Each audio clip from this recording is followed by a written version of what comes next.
দেখুন বন্ধুরা, আমি আজকে একটা ভাপা পিঠে করব। তার জন্য আমার এখানে আছে আতপ চাল ভিজানো 1 কাপ আলো চাল আতপ চাল ভিজিয়ে রেখে দিয়েছি। আর তারপর সব আছে টক দই,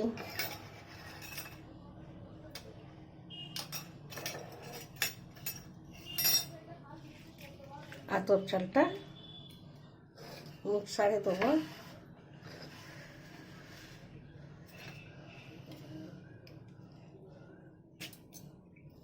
এতে মিক্সারে দিয়ে দিচ্ছি আতপ চালটা।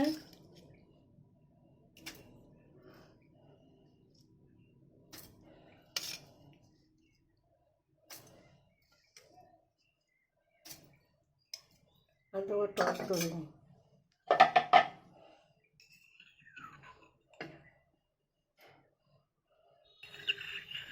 2 চামচ টক দই। আর দেবো স্বাদ মতো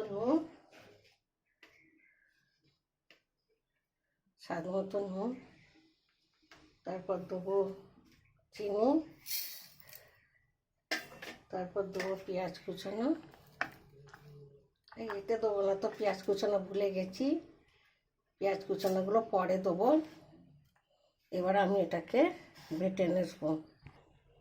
দেখুন বন্ধুরা, আমার আতপ চাল আর টক দই দিয়ে মিক্স করা হয়ে গেছে। এইরকম হয়েছে ঘনত্বটা। আপনারা দেখে বুঝতে পারছেন যে ঘনত্বটা কীরকম হয়েছে। এবার এটা একটা জায়গায় আমি ঢেলে নেব। ঢেলে নিচ্ছি।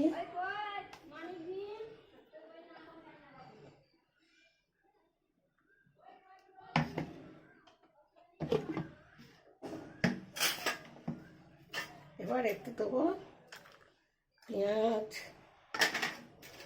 গাজর, টমেটো, কাঁচা লঙ্কা, আর দেবো ধনে পাতা। নুন তো দেওয়াই আছে। এবার এটাকে ভালো করে মিক্সড করে নেব।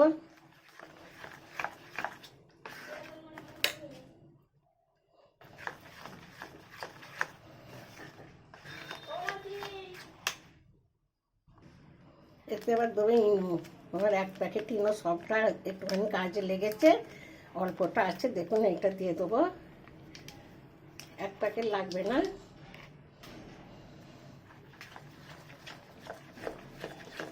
ওটা দিয়ে ভালো করে এটাকে ঘুরিয়ে ঘুরিয়ে ফেনিয়ে নেব।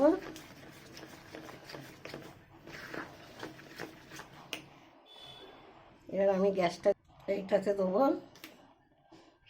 তেল দিয়ে আঁচোতে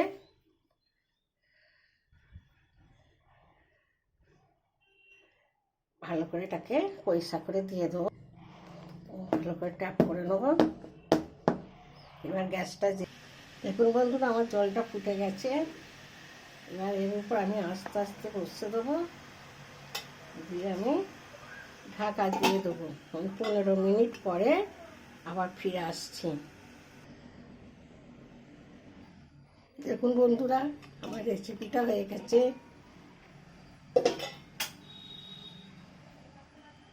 আমি একবার মধ্যখানে দেখেছি, চেক করে হয়ে গেছে। এটাকে এবার নামবে ঠান্ডা করে তোমাদের দেখাবো। দেখুন বন্ধুরা, আমার রেসিপিটা হয়ে গেছে। দেখুন একদম পুরো কেকের মতন হয়েছে, জালিদার হয়েছে, একদম পুরো কেক।